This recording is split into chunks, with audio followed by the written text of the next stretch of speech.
Testing, testing. Oh, there we go. All right, so we do have some presentations. So if everyone wants to head on over, grab a seat. We have a goodie bag at your feet. Oh, I think I just rhymed there.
I'm live here, so if I say anything, everyone's going to hear me.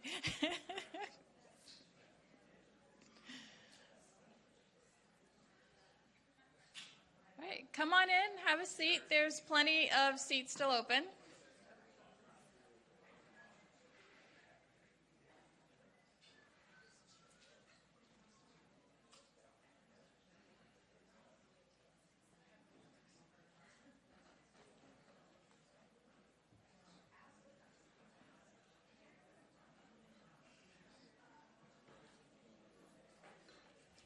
All right, so my biggest challenge is to try to get through this without crying and making you all cry with me. All right, still waiting for, I still hear some voices over there, so I know we're not all here yet.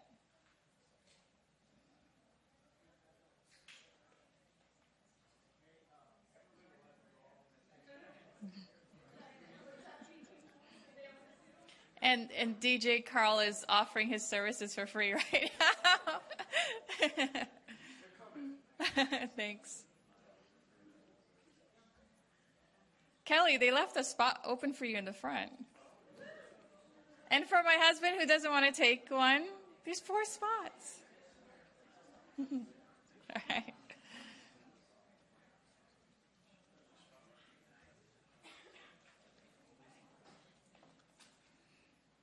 All right, so I'm going to take this moment. I really wanted this opportunity to really go over the last 8 years and thank all the people who helped make all these accomplishments happen.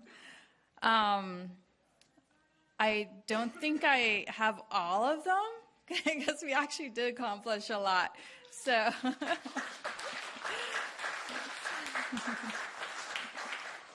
But I will go through as many as possible. So this may take a little bit of time, which is a great thing, right? Because we accomplished so much.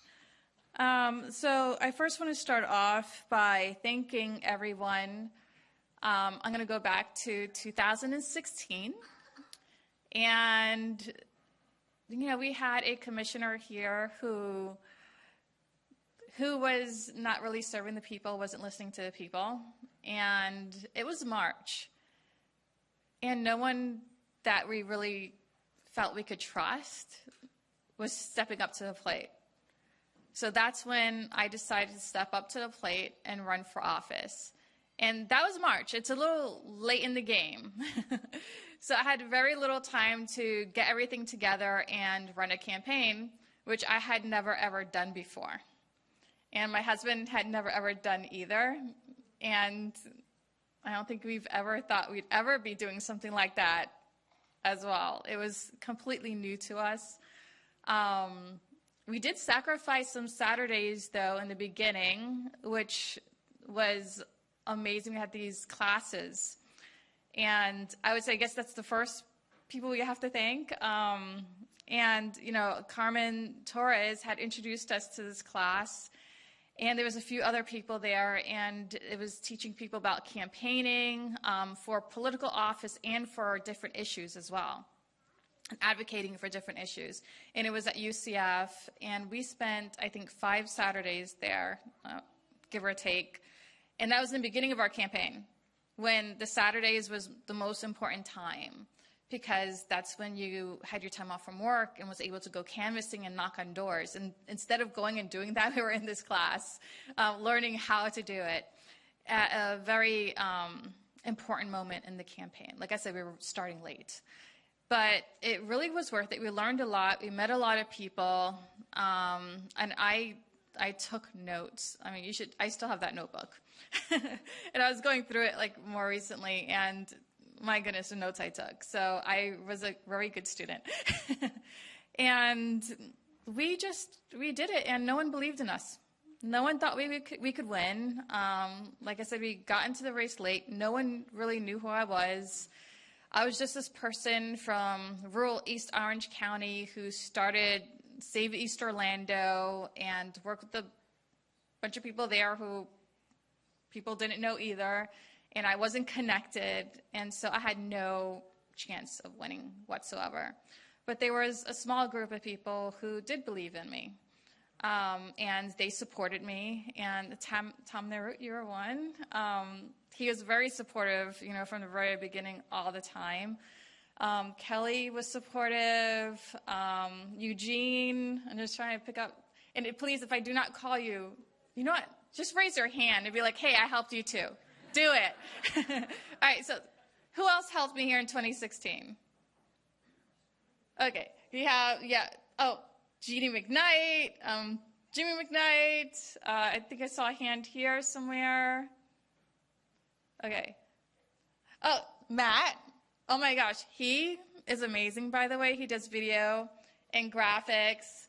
Okay, in my re-election, he did this really cool video that we had this debate, and we had COVID, right? So all the debates were online, and so it was Zoom, and we got this great video of my opponent saying that they agree with me.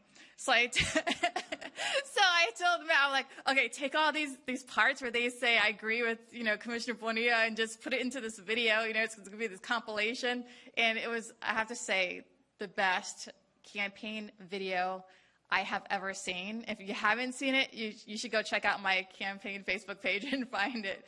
Actually, I'll send it to all of you. It should have won awards, Matt. That video was so good. I should have submitted it. But it was hilarious because, you see my opponent say, we agree with Commissioner Wade, like over and over again. It was the best. So he helped me out in both my campaigns, and he's helped me out with Emily Tells All, which you see the bags here. And we'll get to that a little bit later. David Siegel, you helped me out in 2016. Raise your hand. So I'm pointing everybody out here. So there was a lot of people who, even though a lot of people didn't believe I would win, there were still a great group of people who did believe in me and supported me, and I could not have won my first election without. So definitely want to say a huge thank you for those people who were the first ones who really believed in me. And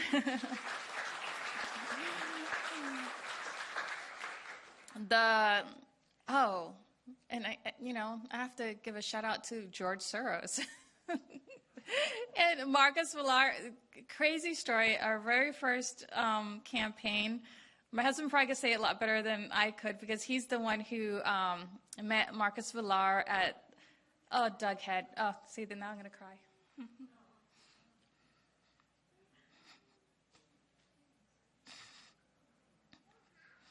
He passed away. Okay, I need some napkins.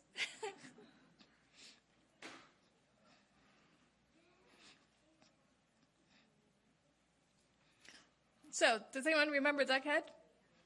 Go ahead, raise your hand. Yeah. Thanks.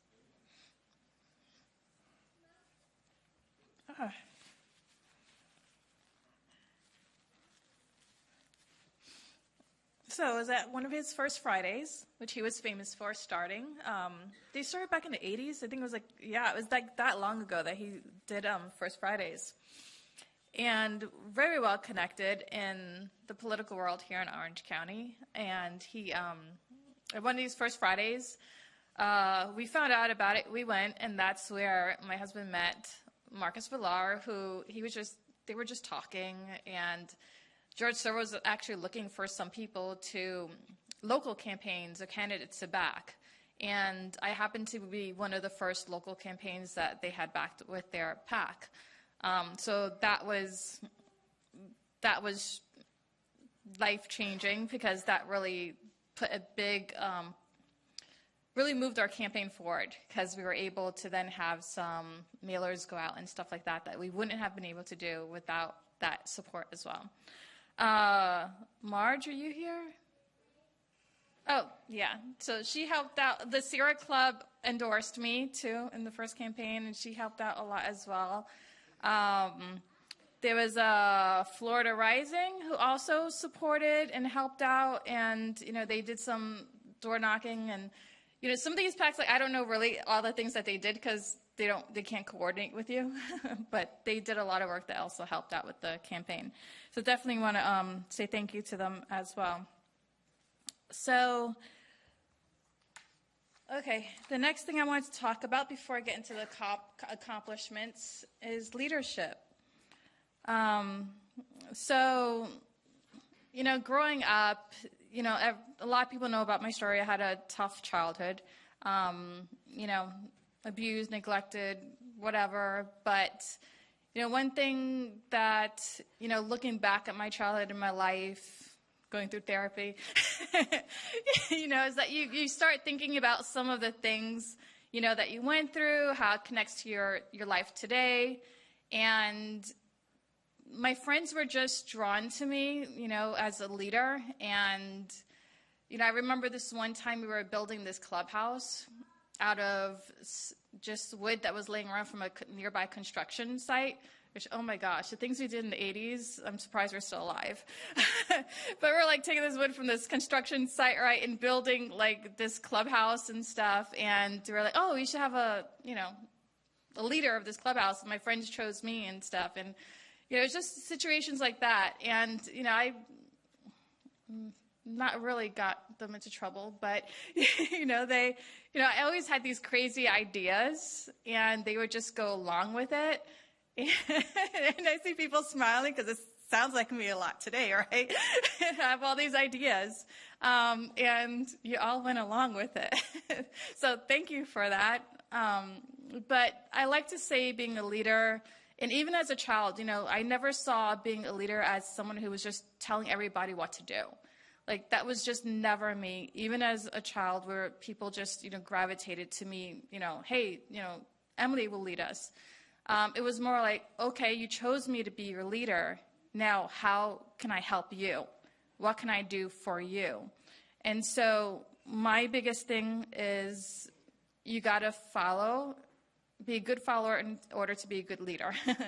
Because people's like, oh, don't be a follower, don't be a follower. And people, when I say that, don't understand what I mean. And what I mean is a leader is someone who serves others. A good leader isn't there for themselves. They're there for other people. And they're there to, benefit the people who put you in that position. It's not all about you. And so, it's one thing I just really wanted to share with you, some of my thoughts on leadership, because it really had, those philosophies really made me the commissioner that I am today, and really helped me accomplish everything that I have accomplished. And I'm hoping that sharing this with you, you can go out in your lives and accomplish great things too, and Kelly too, in the next few years. Continued determination. So one thing about my crazy ideas is that I don't give up on them easily. So, failure, right, is a good thing. A lot of my accomplishments that I will go over, they didn't succeed at the first time around.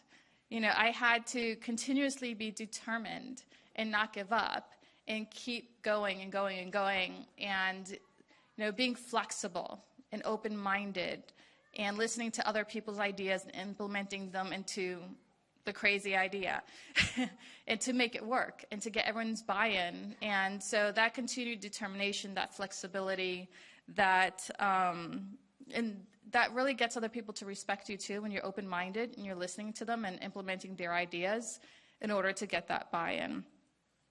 I'll say a truly supportive network as well. And when I say truly supportive, you'll have some people be like, yeah, I support you. I'm here for you. But then it doesn't show in their actions. They're really there about what they could get out of whatever with you. And I've, like I said, been neglected and abused my entire life. So, not my entire life, my adulthood, but, my childhood. So, it's, when you're going through that, it's people are using you as what they could get out of you for themselves.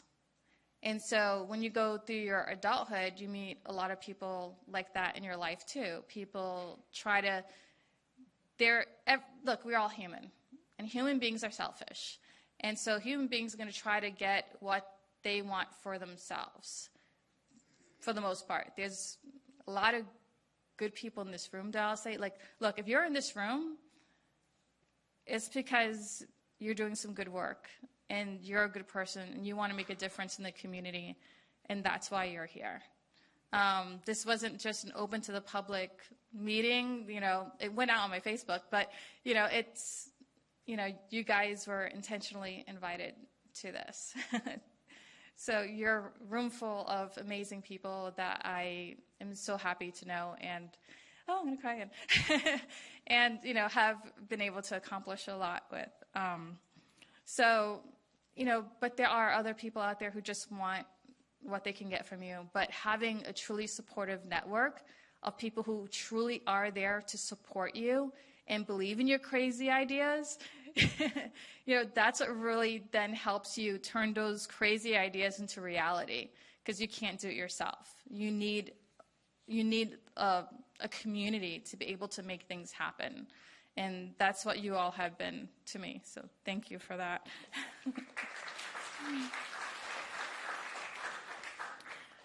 And I'll tell you,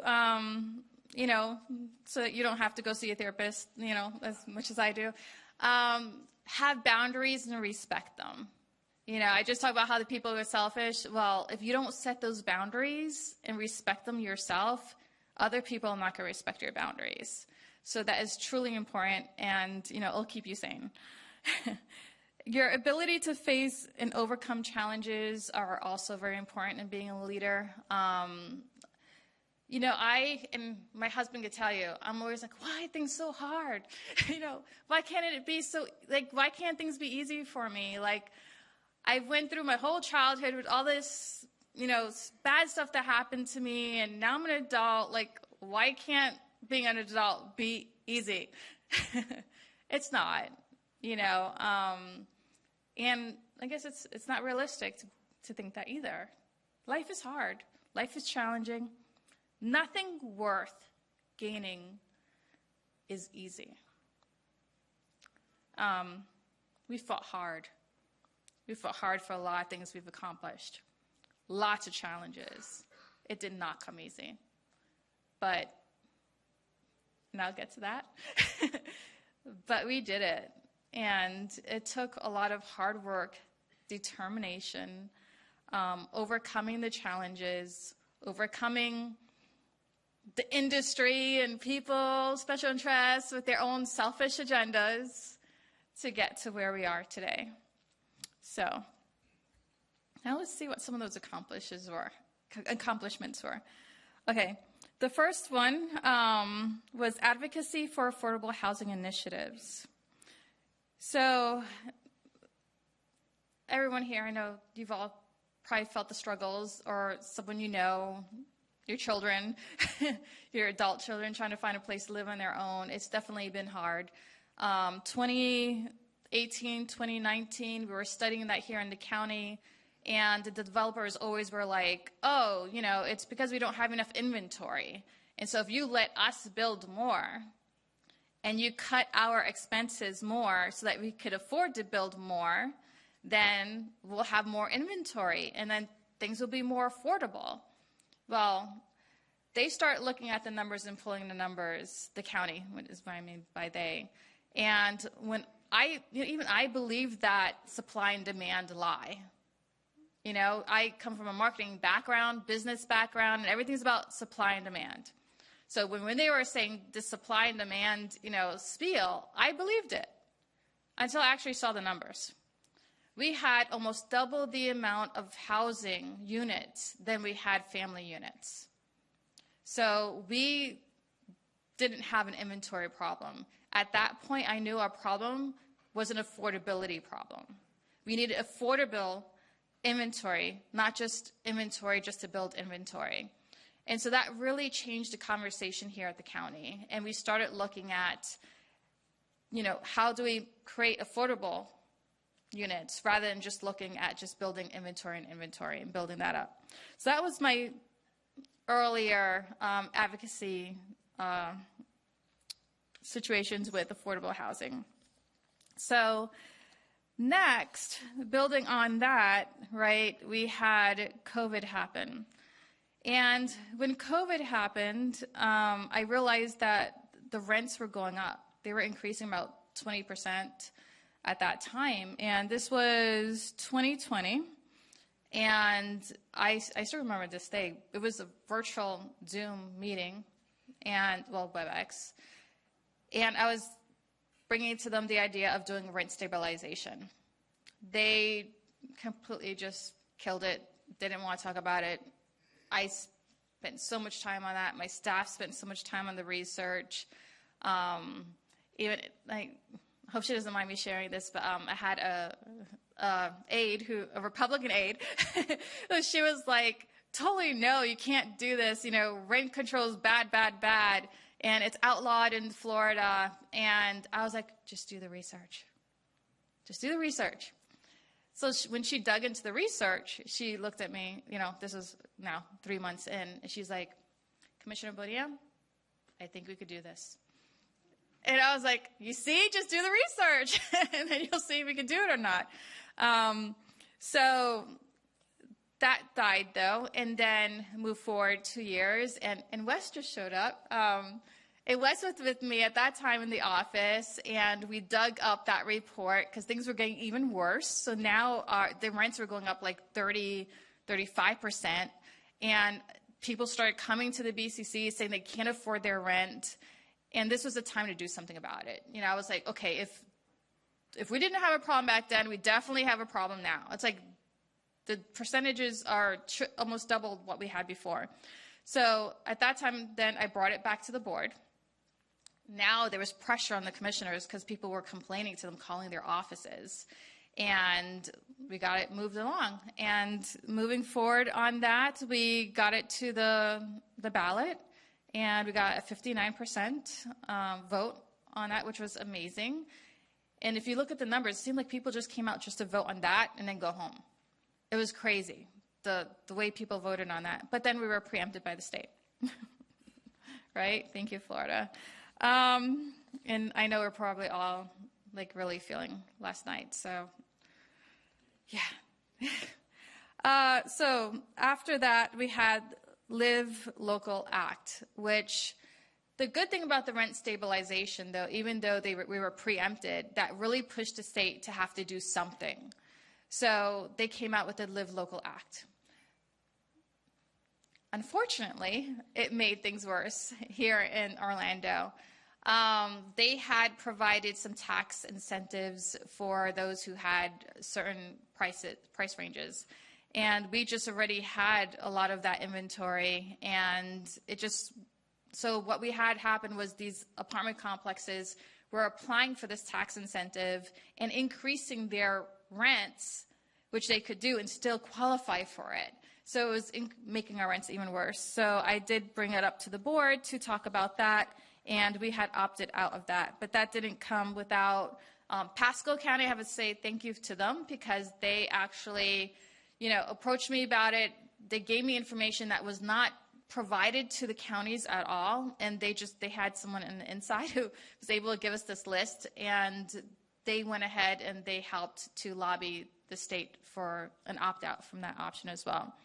So definitely want to thank Florida Rising. They really helped out a lot in the efforts with the rent stabilization. Wes, I told you I'd call you out.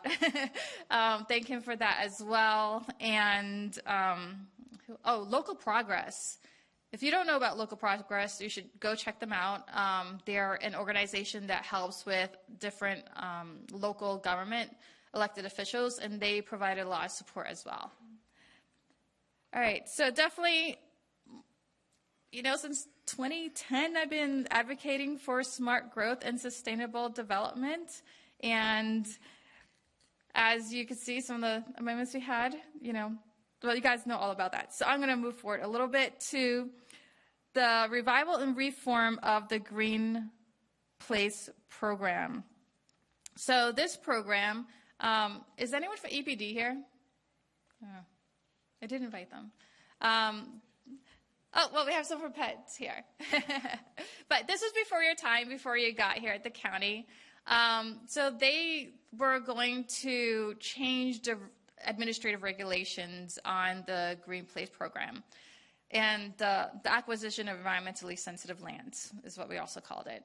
And I looked at it, and it didn't look good to me. It was giving, no offense to staff, but it was giving staff just the ability to just do this all without the county commissioners really looking at it. And I was like, well, we really should have more say in this, more review, checking out these lands to see if they really qualify, who we're giving these lands to. And also, no one knew about it. So I was like, we should have a web page, we should promote it.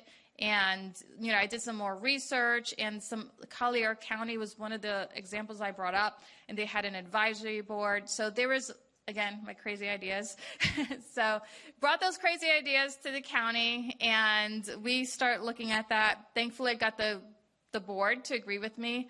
And now what came out of that, $100 million budgeted towards buying environmentally sensitive lands, an advisory board that was put together in order to look at the applications, and the webpage to be able to promote and have the developers be able to see that we actually have the program and apply for it. And I also went out and found some properties myself that would be perfect candidates for this program. So there were about 3 or 4 different properties in East Orange County that I brought to the program, and they were able to purchase those properties as well.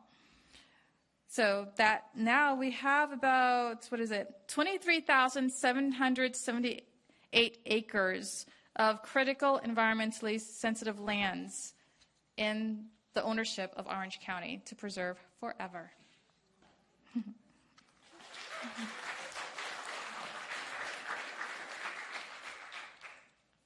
All right, advanced septic tanks and fertilizer bans. Oh my gosh.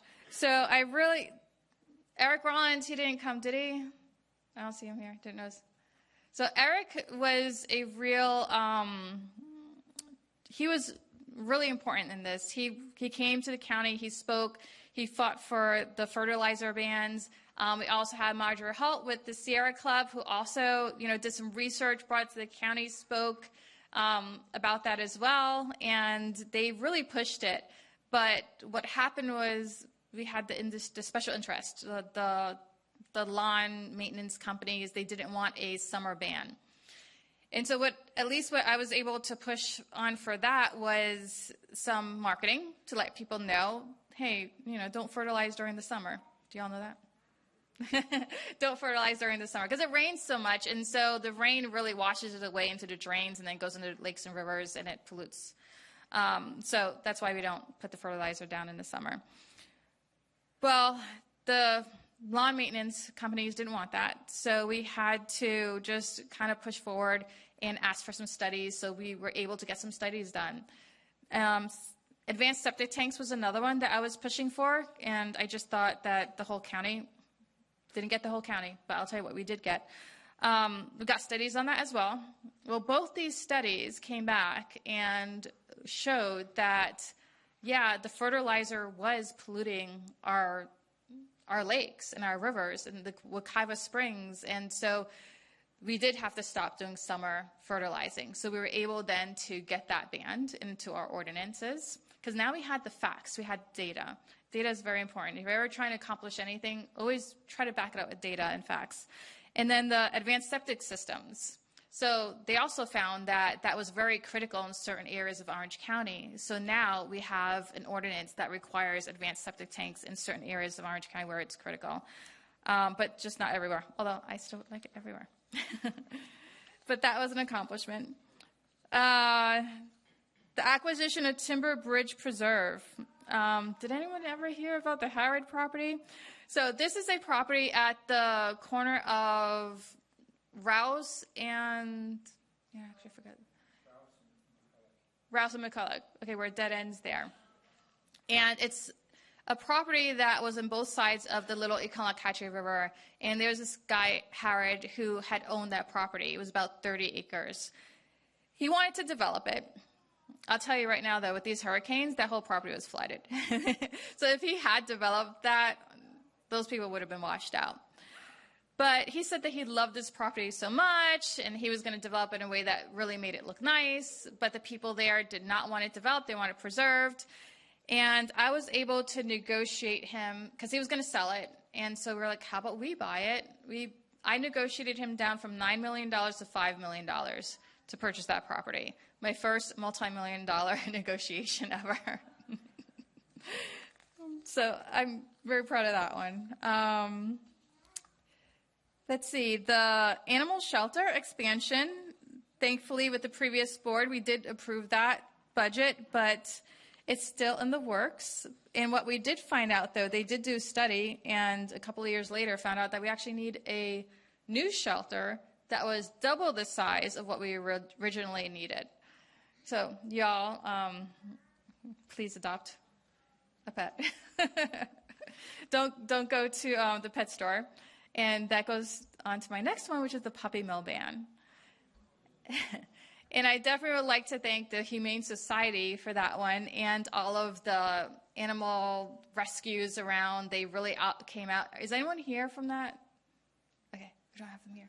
So they really came out in full force. They spoke, and oh my gosh, me and Nicole Wilson, we were both attacked viciously by the pet store and their lobbyists. I mean, you could go on YouTube and still find the videos. And it was like, animal haters. And that's what they said about us. Although we were trying to stop these pet stores from selling dogs and cats from puppy mills.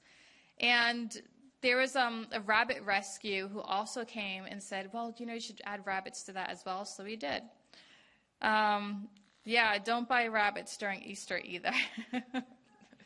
So people were letting them go after Easter onto the streets. And there's actually neighborhoods, where there's domesticated rabbits running everywhere, most likely being eaten by hawks, though. So, I mean, you really can't, because they're white, and if you put them out in the street, then the hawks are easily going to see them. But our native, the wild rabbits, they're brown, and we have one in our backyard. And by the way, maybe I shouldn't tell you I'm not going to tell you where it is, but there's a street we go by, and we always see this brown rabbit on the side, which is so cute. I'm not going to tell you where it is because I don't want anyone trying to catch it. So the Christmas boat ramp ordinance was another one, and that was, oh my gosh, I came into the county, and here's these airboat businesses that I did not know existed in Christmas. So Florida, you have to take an airboat ride if you haven't. It's amazing, especially on the St. Johns River. There's alligators everywhere. I went out, and it was the most amazing experience because while I was out there, we saw these cowboys going across the St. Johns River in their horses, moving cows, something I never thought I would see here in Florida. It was just amazing, most amazing sight ever. But across the street from the county boat ramp was a business that came later than these people. They were there for about 20 years doing this business, their families on this county-owned boat ramp. and they didn't like the competition. So they tried to have the county actually create an ordinance that would ban anyone from using that boat ramp for business. We ended up negotiating an agreement where they could do it, but they just have to have an agreement with the county. So we were able to save a lot of people's businesses. Advent Health Waterford Lakes ER. So we live on 6 acres, and I still don't know how my husband has all of his fingers, but we live on a farm, and you use a lot of big tools, and in the rural area, they're known for having accidents where you do lose a finger or a limb or something, right? So the problem is that they don't have ERs near them. They have to travel an hour, 2 hours to go to an ER to be able to get help or have an ambulance get to them. So I was telling Advent Health, Florida Hospital at the time, that we need an ER on the east side because it's rural and we have these tools and people get hurt. And the closest ER was near almost Valencia Community College. It was pretty far. So they went ahead, they moved on that idea, and they built it. And they were like, hey, thanks for coming to us with all the idea of doing this. We did want to do it, but it wasn't until you came to us and said that it was really needed that we finally built it. And it was just an amazing experience. And, going through the groundbreaking and the grand opening. And I'll tell you one story. So one time I was really down. I was like, I'm not getting anything done at the county. How many have we just gone through? But I was feeling like I wasn't accomplishing anything, the overachiever I am. So I'm in the car with my son, and I'm like, feeling so down. And I'm like, I probably shouldn't have done this as a mom, but I'm like, please don't ever run for office. It's really hard. And so he goes, we're at this corner where it's Lake Pickett and Colonial. And he goes, Mom, look over there. And I look over there. It's the Advent Health Waterford Lakes ER. And he's like, Mom, didn't you make that happen? And I look at him, I'm like, you are so right. Yes, I did.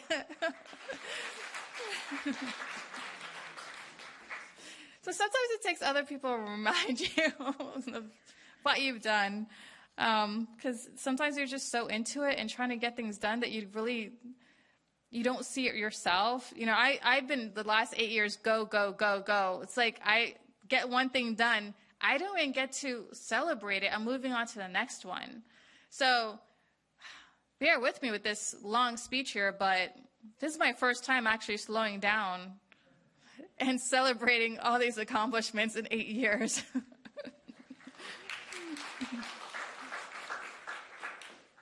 All right, broadband expansion in East Orange County. Oh my gosh, this has changed our lives, right? All right, so how do I explain it? It's like going from this ice age into modern civilization for my family, because we moved to rural East Orange County. I didn't even know there was such a thing as people not having internet or the ability to get internet. Like, we bought this house and didn't even know that wasn't an option. So we're trying to find out how to connect, right? And the only option at that time was AT&T dial-up. So DSL, basically almost dial-up. So DSL, that was in 2013. We didn't have any other options. Then we tried the dish, right? Dish satellite for internet. It was almost as bad. So we got rid of that. Then we had, there was a Verizon. Yeah, so Verizon now came out with this package, right, where you could get cell reception, right, to get internet to your home. Well, guess what? I think that's when we discovered that this cell reception was really bad, too. We always thought it was our house, that for some reason it just wasn't coming through our roofs, and realized, no, the cell towers in the area were also outdated and really bad. So we couldn't get that service either. And then Starlink happened. we thought that was going to be so amazing. Well, it was, here and there, as long as it wasn't raining or storming. We didn't have internet. So, since I got elected in 2016, I was working with, I can't remember her name, Andrea. She was in the mayor's office. She was doing the IT stuff. And so I kept bothering her about how we could get something done. Looking at all these ideas of just doing this web system, if we could just get the cell towers updated and web it and then get some internet service out here, we could try that, because it was way cheaper than, putting down fiber everywhere, right? So that was one of the ideas we were looking at. And then COVID happened. And we got this funding from COVID, which I'll go into that a little bit more later too. But then we had the funding. And since that time, though, from 2016 to that time that we got the funding, I had given her all these addresses of all these people who've been complaining over the years about their internet, including my address. And so she came to me. She's like, we have the money, Commissioner Bonilla, to actually get fiber out there. And it was so exciting. It was from the ARPA funds. And now we're in the year 2024 internet. So we have fiber to our house. It's probably faster than a lot of you now, because we actually got, so if you didn't know, so not all of you actually have fiber to your house. It's the fiber out there, and you have coaxial to your house, but we have actual fiber in our house. So we have speeds of 1,000 megabytes? Gigabyte. I have 1 gigabyte, right? 1 gig. So 1 gig our house, and it's super fast, and I am never turning back. Language access. So Erica couldn't make it, but Erica, she came to me. She was with Hablos Español, and they were having an issue getting access to different services in the county because of the language access. So she brought that idea to me, and I want to thank her because it was very important. We did a study, an audit of all the services in Orange County, found that there really were a lot of gaps.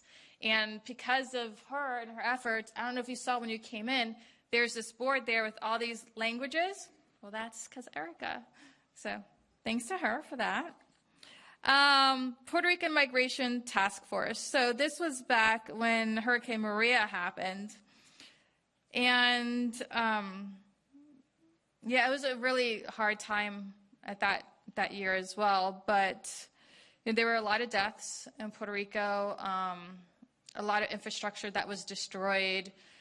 And I had predicted that we were going to have tens of thousands of people, 100,000 people come to Orange County, and that we needed some way to help them, housing, services, because they were just going to come in.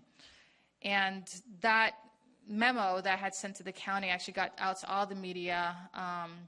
Algeria, I can never pronounce that, huh? Yeah, that one. He actually came to Orange County and did an interview of everybody, and he did a lot of stories of Hurricane Maria and the effects on Puerto Rico and the effects here in Orange County because of that. But just, that initiative and making sure that we just pushed that awareness to the county, really got to the state. I know a lot of you probably don't like him, but Rick Scott, he did help out with getting some services to Central Florida and Orange County for the people from Hurricane Maria as well, which is, now that I think it, probably why he does really well with the Hispanics. But so we were able to get a lot of that from all the pushing. We got a warehouse here in Orange County to be able to store a lot of the donations that were coming. And Ajit, who was our county administrator, helped me with that. And it was just amazing, all the support that came in and all the supplies and everything. And the community was they came together and they were able to get planes to just bring some of those supplies to Puerto Rico. And it just how everyone worked together and the logistics to be able to maneuver all of that was just incredible. So there were definitely a lot of organizations that came together. The task force that I had a meeting and brought all these different communities together, and they were able to hear from each other what struggles they were having in serving this community and learn from each other and how to better serve them. Next is the National Association of Counties Health and Housing Learning Cohort. And I have Nancy Sharif here. Yay, she's right back there. So I took her and some of my staff, and we went to DC and we went to Miami, and it was all paid for by the National Association of Counties for this group that I enlisted us in for the Health and Housing Learning Cohort. And that really, and we didn't know COVID was going to happen. I mean, this actually started before COVID happened. So just think of the timing that was, just because we were doing this health and housing, and then COVID happens, and then we're all about how do you make housing more safe, when it comes to your health, and how do you combine those two silos of the county. So we also brought in our health services here in the county as well. So Nancy was from housing, and we had someone from the health services. She's not here anymore, but we came together and we're like, how do we solve these problems? And what came out of that was a great plan that we had implemented. And if you go to the community conference, which is coming up soon, some of the classes that we have there is based on that. Some of the documentation that goes out to affordable housing. So if you're going to go get an affordable housing unit, so some of this documentation on how to have a healthy unit is included in that, so that people know what to look out for and how to get help. So thank you for that. Nancy was really instrumental. She was great. She really kept us all in line. Response and community support for COVID-19.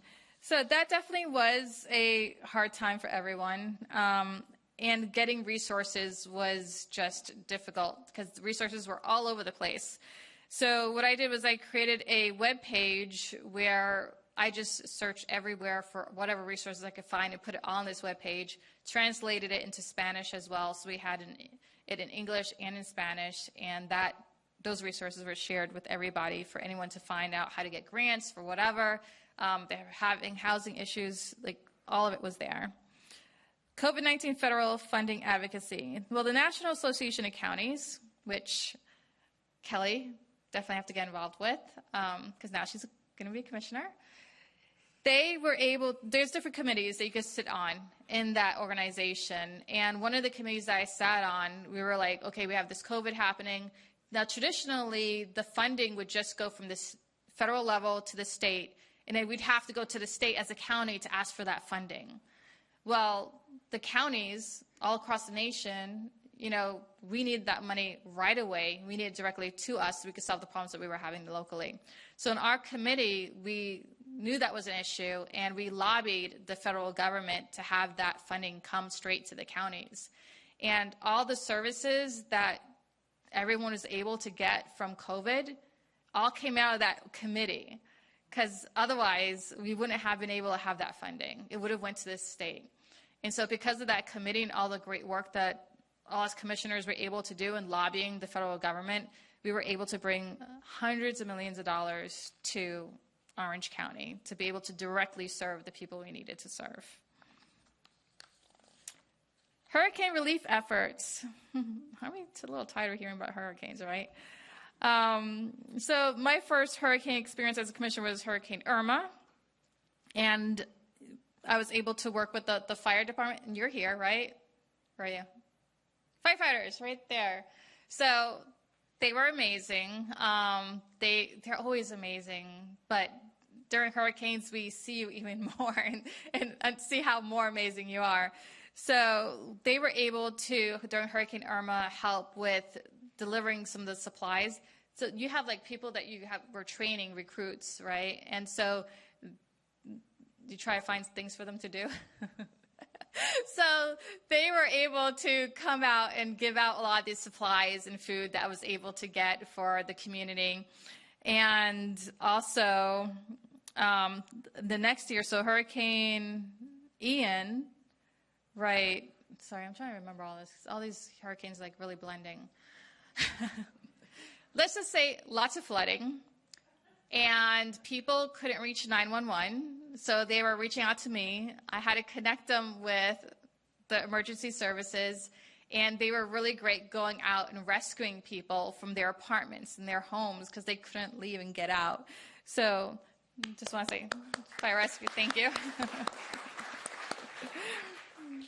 Because definitely couldn't have done it without you. Definitely want to also thank Faith Assembly of God. They brought food out to Bethel community, not only during Hurricane Irma, but they continued on a weekly basis for years after that. So we'll definitely want to thank them for their help as well.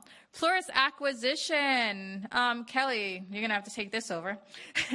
So this had started when I was actually running my campaign. Hey. And, oh my gosh, just poor people out there. Is anyone here from Wedgefield? Oh, we have a couple. Are you on the Plurus water? Yeah. So for decades, they've been complaining about having this private utility that's just been raping them at rates. And so it's just gotten so expensive that some people can't even afford it anymore. They're like taking a shower once a week. I exaggerate. Or not, don't get too close to her. Just kidding. But so they've been struggling a lot with their water issues, trying not to use as much of their water as possible. And so I brought it to the county to help purchase this utility company. They're going to pay for everything. And that's just been one of the things I've been saying. We can't put the cost on the rest of the taxpayers. Like, you have to pay for it yourself. And so that's been a challenge. I'm trying to get through that and getting the residents to really understand that. But we're getting there. And I'll be so happy to push it off to Kelly so that she could finish it off. By the way, we're trying to get into negotiations. So, that'll be my second multi-million-dollar negotiation if I have to do that one too. Advocacy for the Rural Boundary Charter Amendment, and I'm going to group that together with the Annexation Charter Amendment. Now, annexation, I really didn't think that would be a problem when I got elected. Didn't even think I would have to do anything about it. But the rural boundary definitely was something that I wanted. So Seminole County had it. That's where I got that idea from. The residents, Save East Orlando, Save Orange County, we were wanting that too and pushing for it. In 2018, I tried to do a petition to try to get that on the ballot. Failed miserably. Because I didn't have a support at that time, so I was just trying to do this by myself. And then I tried to bring it to the board and to try to get the board to put it on the ballot. And they said, well, let's push it off to the CRC. So the CRC got together. Anyone in the CRC here? I know I see one. Thank you for your service. Two, thank you for your service as well. Anyone else? No, okay. Oh, Eric, yes, he was too. So 3 people here who was on the CRC. Sorry, I totally, I forget. So you got to raise your hands. Can you guys talk to each other now? Yeah, so they weren't able to talk to each other before because of sunshine laws. So the rural boundary was pushed off to them, and Kelly was able to go and present to them and get them to move that forward. Then we had, Kelly, you say this story so much better than I do. She had practice for her campaign. So we had the special interests actually go to the state and stop them from putting it on the ballot. And then there was a lawsuit. And they just kept all these challenges and barriers just thrown at us, trying to stop that. So they pushed it to us, the board, and I presented that along with the Annexation Charter Amendment. And I was going back and forth with Eric because he's like, you have to have it together. I'm like, Eric, just trust me here. It has to be separate. And I try to explain to him. And so, look, we got them both passed. Right. Thank you. I don't hear that often, but I do have to remind people I'm always right. No, I'm just kidding. So, no, I'm not always right. You can ask my husband. He reminds me when I'm not. So We got the annexation and the rural boundary on the ballot. You all voted yes on it, I'm sure. And it passed, along with, oh my gosh, the CRC. We have to give them a huge applause. Because they historically had the most amendments on the ballot with 8 of them. That was the most. They made history. And then the other 2 was the Board of County Commissioners, the rural boundary annexation, because they couldn't do that. But yes, so the annexation, oh my gosh, that went on. Oh my gosh, so many things, so many challenges. I'll tell you, and it's just not like, I'm kind of going over it quickly, but this was like years of battle, years of challenges. The city of Orlando then trying to stop us as well with Desert Ranch, going to them because, they could get whatever they want. But the people showed up to the city of Orlando, which they were not used to. And they heard it. And that was pressure that they never had before. It was all over the news, all over the media, and they weren't used to that type of attention. And I was with, Byron. I was in this meeting with him, trying to go over what can we possibly do. And eventually I just said to him, I was like, you know what? If I was mayor, I would go sit down with the mayor of Orlando and try to strike some sort of deal. Next thing I know, I'm getting a call from Byron. He's like, hey, we're negotiating a deal. He's like, this is what we got. What do you think? And I was like, this too. And so he goes back to them, comes back, and we got a deal. And all the commissioners had the opportunity to really be at the negotiating table through Byron. Byron did an amazing job. He showed up earlier. I wish he was still here, because we could not have done this without Byron. He was in the best position. And let me tell you, when the pieces fall, they all fall into place, he used to be, was city manager at the city of Orlando. Who better to negotiate something than Byron? So, when I tell you, sometimes it's just meant to be. Things just happen. I really believe things happen for a reason. They happen when they do. Because if things were easy, we wouldn't learn any lessons. We wouldn't become better people. We wouldn't become stronger. So, I mean, it's like a freaking movie. The things that have happened here in Orange County, it's just, you can't make this shit up. The expansion of county water utilities to Bithlo. Oh, this poor community. So it's really disgusting when you think about it. They have quarter-acre properties right next to each other. So this is going to sound really disgusting, but I'd say it's like they're drinking each other's shit, because they have their septic tanks next to each other's wells, and it's just really gross. So they've been wanting to have water, but then you have on the north side of Bithlo, you have these acreage properties that don't have that problem, so they didn't want it. So when they did the study or the ballot that went out, they did it to everyone. So of course, when I looked at the results, I saw that the south end said yes, but the north end said no.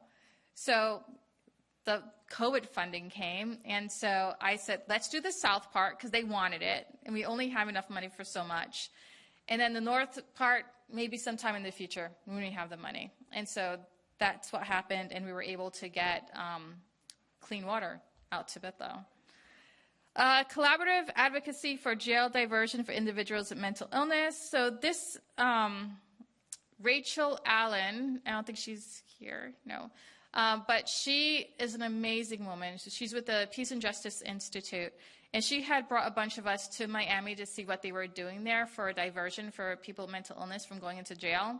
And when we came back, we were just so excited about that project. Is anyone here who's been on that? Okay.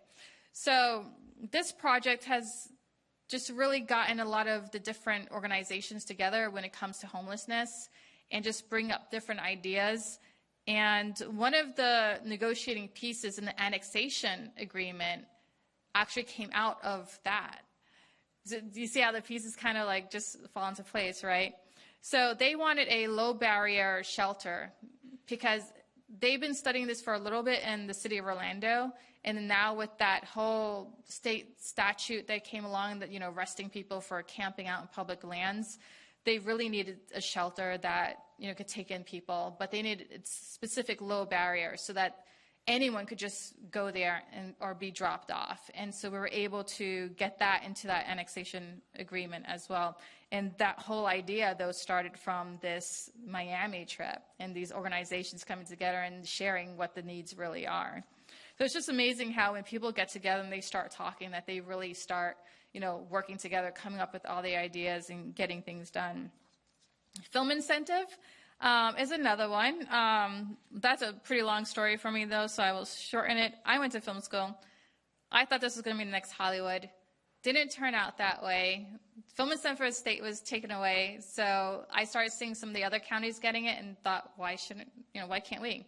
So we got a film incentive work group together, and they're talking about that, and it's moving forward. The DEI in arts and cultural, Arts and Culture Advisory Board. Do we have anyone here from the Arts and Culture? Oh, hi. She's my appointee in the Arts and Culture Advisory Board. Didn't see you come in. So she's been amazing on it. The whole group has been amazing. And when I sat on that, I also sit in the Arts and Culture and the National Association of Counties. So I get lots of ideas from there. And so one of the ideas was doing a DEI committees in your county. And so I brought up the idea, and we were able to get that moving forward. And out of that, they had doubled, or actually, so I will just say they didn't have that many minority arts groups in their grants program. But now they had over 20 groups, I believe, that were minority groups who now have these grants because of the DEI program. So that has definitely been an amazing result. The establishment of the Neighborhood Advisory Council in Orange County with the District 5 Youth Advisory Council. And I'm going to group that together with Emily Tells All, because I want to thank a special person who was my aide who really helped kick that off, Lemeria. So she's here today. So she was very instrumental in helping me finally get that together. That was something that not the Emily Tells All, but the Neighborhood Advisory Council was something I wanted to start since I got elected, because I really thought it was important to try to get the community involved in their government. And that was my way of trying to get everyone, together and get them doing things and advising me. And, it was a little trick too. I wanted them to come to the board to speak too. And that was my way to just grab them, get them involved. And we have some of those members here. You want to raise your hand? Okay, so we got 4 people here. Yeah, how about you stand up? Because you all did so amazing in that advisory group and really made sure that I knew all the things that I needed to know in order to get things moving along. And you just brought people out, got them advocating. Can you just stand up?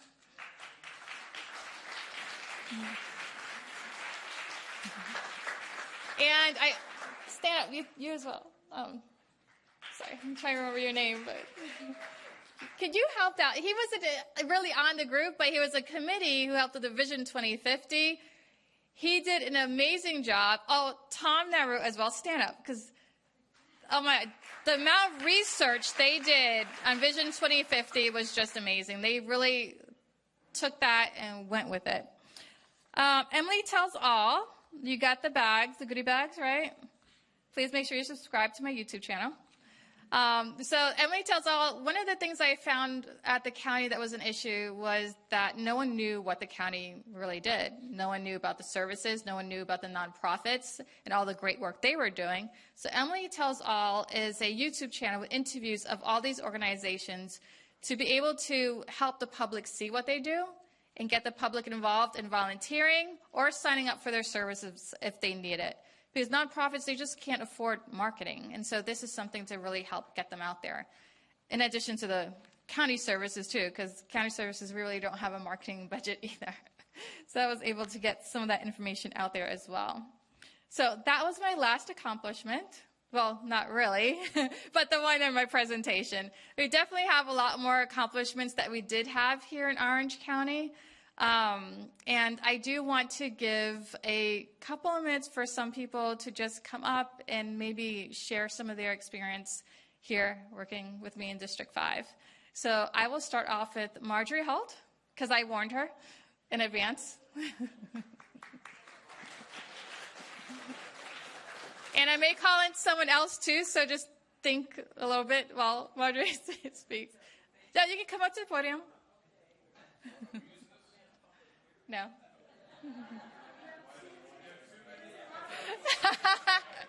You got 2 minutes. Who's doing the timer? No, just kidding.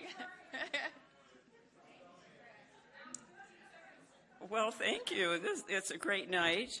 It was a busy night last night, and so 2 great nights in a row. Well, thank you, Commissioner Bonilla. When I first met the commissioner, it was over the Lake Pickett rural settlement policies. It was huge, and so it galvanized the community. And at the time, she was one of the leaders out there in East Orange County, and I was with the Sierra Club, and I'm not really sure exactly even how we met. All I know is that it's been a wonderful compilation of individuals from the East Side, and at your leadership here through the County Commission. It's been great working with you. One of our goals with the Sierra Club, as our C4 part of it, is we try to elect green candidates.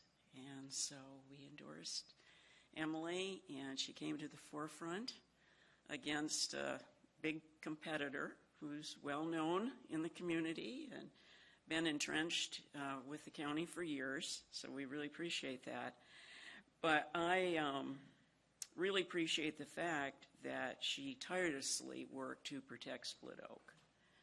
That has been a real ongoing issue with the Central Florida Expressway plunging through that southern portion. The Orange County portion is protected, but we're still losing that southern area of it. So, and I believe Osceola is litigating to stop the 2020 charter amendment.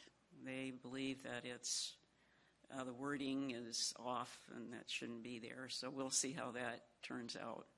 This is already, we're going into 2025, so it just takes a long time. She, Commissioner Bonilla, also has been so instrumental in appointing these wonderful charter review committee folks here who have brought forward the protection of Split Oak and the water quality, clean water, the right to clean water for Orange County. And with the success of our 2024 amendments, this was just, last night was just wonderful. Such a great achievement at our local level. And it'll be great moving forward with our new commissioner here, Kelly Simron. So we'll see how things work out with that. The commissioner was very active, like she said, in negotiating for the annexation issues with the city of Orlando. It just popped up out of nowhere. The city had no dialogue with the county.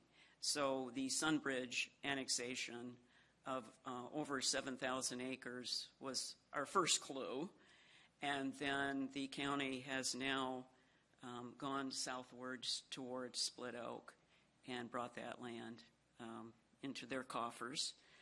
The 52,000 acres was just kind of mind-boggling to think about the county losing all that unincorporated land. The city has really made out on that interlocal agreement. While not ideal, we appreciate your negotiations. We're going to have to be very, very diligent in watching that rural boundary and what Deseret and the city has plans for. I suspect Deseret may run up to the Florida legislature for something. They're very good at doing that. So, well, yeah, and Well, we'll just be very mindful of that. And also working on the fertilizer ordinance to the water quality. That went on for quite a few years, that the pesticide and herbicide companies were, and fertilizer companies, very effective at holding Orange County off. Other municipalities had the rainy season bans, couldn't apply our urban fertilizers during our rainy times because it just, floods into the system. And we finally got it. Orange County sunk monitoring wells along the Wekiva area there. And those wells do show how that nutrification does travel through the system. So it's important when we deal with our rural lands, rural agricultural lands, they are so beneficial for us. And as a resident out there, she really understands that. So over the years, it's just been a wonderful relationship. I hate to see you go and wondering what you're going to do next. So appreciate it. Thank you so much.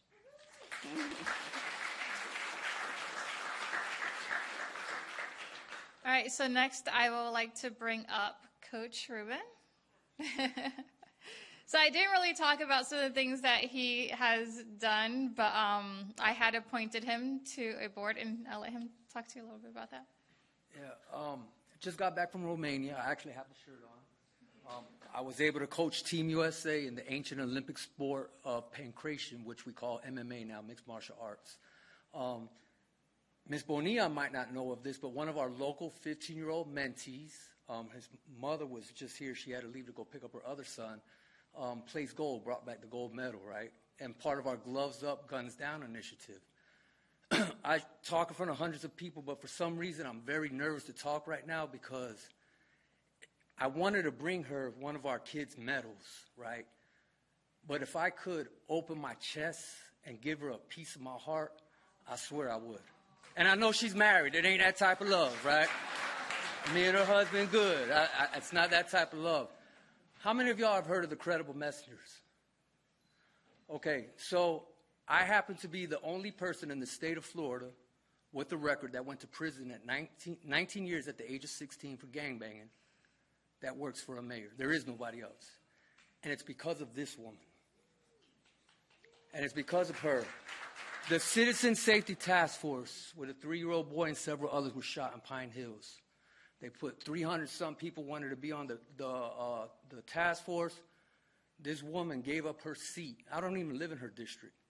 And said, I have somebody that she called me. How do you feel? I said, I don't do politics. I don't talk like you, don't look like you, don't care for it. I'm out here on these streets helping these kids. That's all I want to do. That's my way of giving back. She gave up her seat. I don't know how she got the approval, but she did. And I sat there for 4 months, didn't miss a single meeting because this is my passion. This is my heart, these kids. Right? And because of her, bravely, look at me. A lot of politicians, they all knew me at that time. They loved me. They loved me, but they would not be seen in public with me like this. But this woman gave up her seat boldly, trusting. If I was loyal, if I gave my love, life, and loyalty to a street gang, to give it to a right cause, I'll never betray her or anybody else in Orange County. But I do make it clear I'm not your police officer either. You got plenty of other snitches out there. I know I'm kind of going up, but this is how serious this is. She created history with us. So our boy that I was just talking about, that we came back from Romania, and I brought other champions to Africa, to Colombia, it's because of her. She might not even know this. I don't know. We don't speak about it. It's because of her that I'm able to get these kids out of these red zones. Hundreds of them. We're in Paramore. We're in Pine Hills. I live on Oak Ridge and OBT. We're on the east side. Wherever there's a red zone except Apopka, we are there. And it's because of this woman. And she doesn't get it. Listen, there's a couple of politicians that I said, Emily Bonilla, they're like, oh, don't give me that face. Don't do that, because I wouldn't know you right now if it wasn't for that woman. So whatever you got to say bad about her, don't bring that shit to me. And they're like, okay, coach, right? It's not a threat, but that's just how I feel. So I wanted her to know in her face and behind her back, I will always have it. Always, always. And I'm thankful for that. Thank you so much. Sorry for the curse word. It's okay. I used some too. This isn't on live TV. No bleeping needed. So the next person I would like to bring up is Tamna Root. People are acting so surprised when I call her name. Just been so supportive. Thank you so much. Very much so. Thank you very much. A little unexpected, right? But yes, as she mentioned, we go way back. As I think I was talking to Eric earlier about our wives, right? I get chastised for a lot of the time I put in with things, and that's why you've never seen her. But she's fully supportive in respect to just not so much time. But in any case, yeah, I like what she said about everybody in the room here, right? All of you guys, pardon the hand, but all of you here really are very, very good people. I mean, there's nobody in the room here that is here for themselves other than the greater good that comes out of whatever you might be advocating for, right? Because we all are trying to attack little niches, but it's really the group as a whole. I never knew about Coach. Coach is phenomenal. Coach is doing some things I didn't know anything about, didn't know she was doing that. A lot of amazing stuff going on in the time that she's put forth. But again, I express my gratitude toward all of you and the different groups that have come together individually, but also cohesively. And really that's why we have Kelly sitting in front of us today. And Lee, thank you for all you guys have done, and everybody who's been beating the pavement for the last couple of weeks and really the last couple of months. So, but again, can't thank you enough very much. You and your family, and all you guys, thank you very much. All right, so I do want to hear from a county staff, Tim. And I will say, oh my gosh, he's gotten beat up by Wedgefield and all sorts of things said about him, but he has been so dedicated to Wedgefield and the work that, I'll just let him say a couple words. Thank you, Commissioner. So I've got the opportunity to be working on the Wedgefield project for several years, and unfortunately, these projects don't conclude after 2 terms. They're going to go, and I'm going to definitely work closely with Dr. Simrad to see if we can bring this home. The issue that I want to keep at the forefront with Wedgefield is there's about 5,000 residents that live in Wedgefield that live, as the crow flies, about 4 or 5 miles from Avalon Park. And the same 5,000 gallons of water cost 171% more than their neighbors in Avalon Park. So I'm working closely. I'm in the process of back and forth emails currently to try to get the Wedgefield folks to meet with us to negotiate a purchase price of that so we can put together an MSBU and we can get that paid for and get those residents off that water system once and for all. So I'm going to continue to work on it, and I'm going to continue to work with the new commissioner. I know she's passionate about it. I've seen her in the community several times, but there's a couple other things that we've worked on collectively. Obviously, I work for Orange County Utilities. The Bithlow Water Project, we were extending those water mains out in Bithlow. We've been working behind the scenes on the fertilizer ordinance, and also the other one, we're converting septic tanks to centralized sewer up in the Wekiva Springs area. So those initiatives are passion of ours. We try to solve complex problems and fix stuff. So it's been a pleasure to work with you for the last 8 years, and I appreciate your leadership.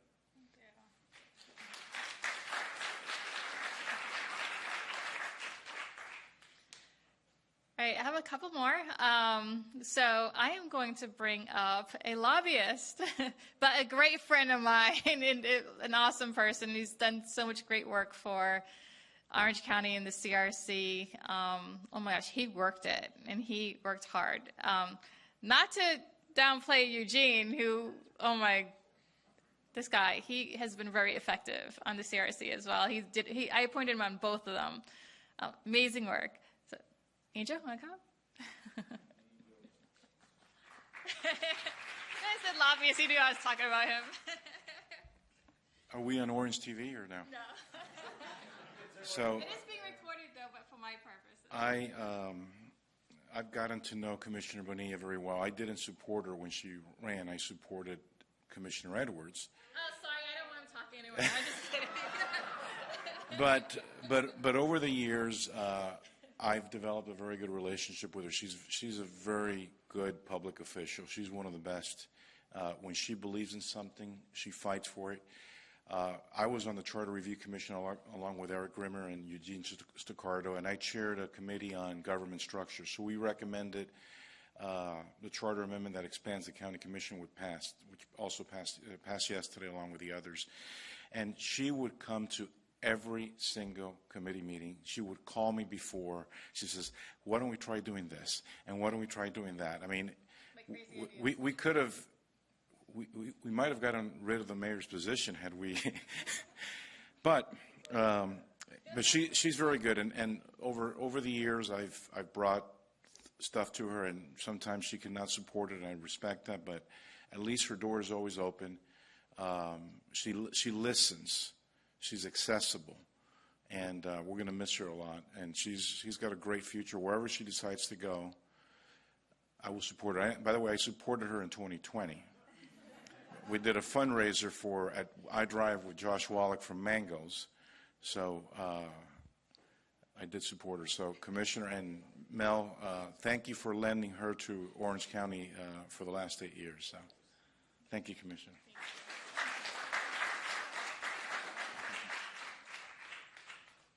All right, and so I would like to invite up Wes Hodge.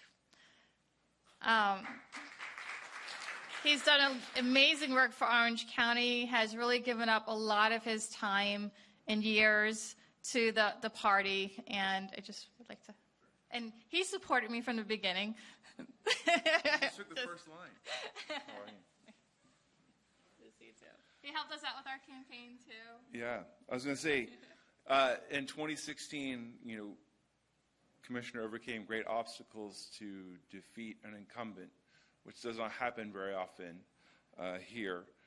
But she did so because she wanted to fight for our community and the issues that we were facing. We weren't being heard in this room, and the decisions being made were not the best for our community. And so her election kicked off a transformation of this board to a board of representatives that actually truly represent the diversity of opinion and the actual diversity of our community.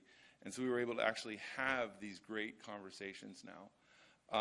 I remember, too, shortly after she got elected, she called me and said, would you like to serve on the Board of Zoning Adjustment? And I go, what does that all entail? But she's like, you're in real estate, you'll be fine. So I was like, all right, cool. So we learned quickly, but I got to serve our district for 6 years on that board, ending up as the vice chair. And we were able to make sure that projects that needed variances or special exceptions actually fit into our communities. And they weren't just, trying to put a square peg into a round hole just because they could. And so I was very happy to be able to do that. But she trusted me to serve on redistricting. And I said, the number one goal was I wanted to get some of that gerrymandering out of our map. And so she was like, absolutely. And so we ended up with a compromise map, but it's a great map. And we were able to actually take a lot of the weirdness out of it, but still actually protect the communities and make sure the representation they had before was still there. And I guess we get to do it again with two more new districts here. But probably the thing that I enjoyed the most was when I actually was able to work for you. And that rent control ordinance, she came to me and said, hey, this has been sitting on the shelf for a year and a half, 2 years now. How can we make it better? And we were able to kind of put our brains together, come up with a plan, and then actually get something that we brought to the voters. And those voters passed it. And you're doing good when Tallahassee steps in and says no. So, yes. So I want to just say thank you for fighting for our residents that were the most at risk, whether it's, financial tenants, the residents of Wedgefield with the water, increasing the quality of life in Buffalo, or just fighting to protect East Orange County from urban sprawl. Many of these charter amendments had your fingerprints on them. Thank you so much, and I look forward to your next adventure. Thank you.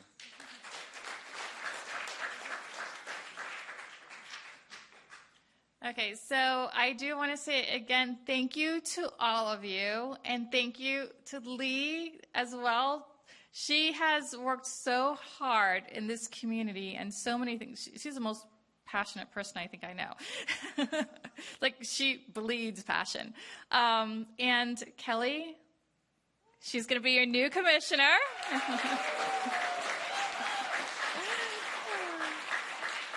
Thank you for stepping up to the plate. And I will let you say a couple words, too.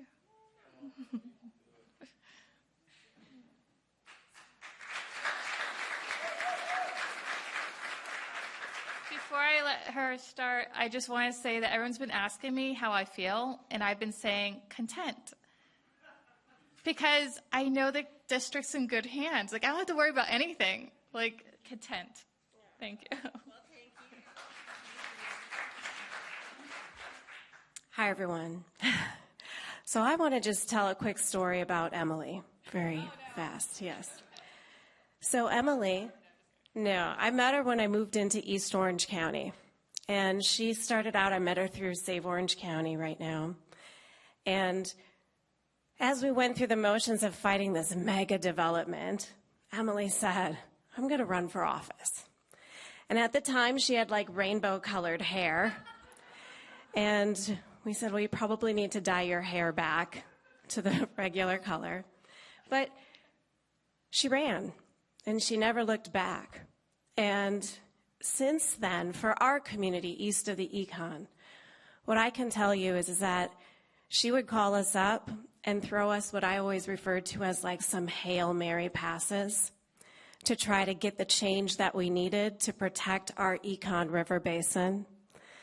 And the community was always there to catch it for her. We showed up in this room and we filled it, and we overfilled it into the other rooms. And we would sit in these chambers sometimes till 2 a.m. But you know what? She always brought us home. And the community always walked out of those doors triumphant. And she brought us all together. It did not matter what party we were from, what gender we were, what nationality. East Orange County would come into this building every single time, completely united and totally relentless to stand up for our community that our leader, Emily Bonilla, was helping us protect. So thank you, Emily, because I believe that East Orange County still looks the way that it did when she came into office because of your leadership and because you had a community who believed in it. So thank you so much.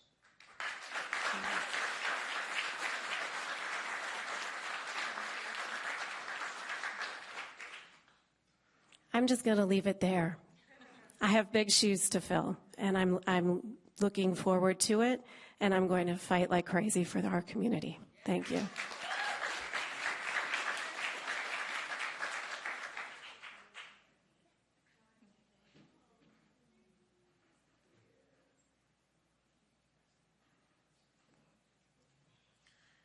All right, so I definitely cannot end without thanking my husband.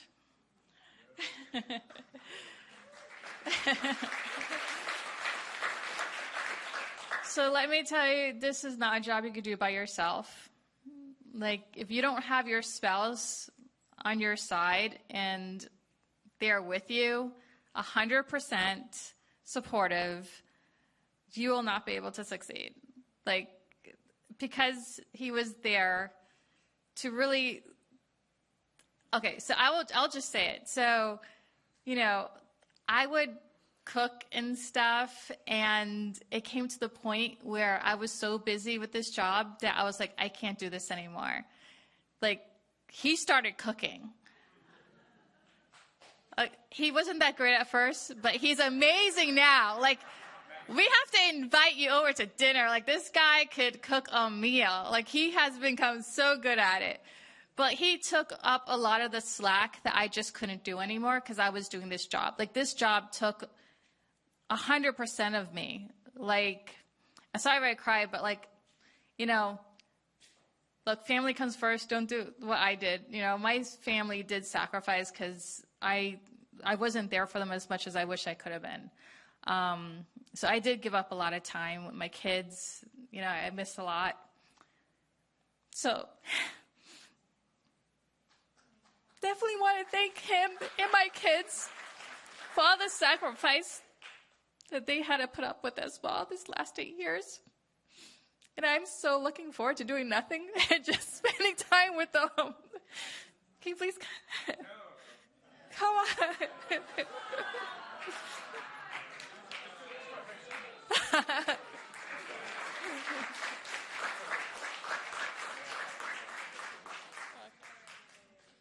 Yeah, he cried at our wedding too. Like somebody, he couldn't get the vows out.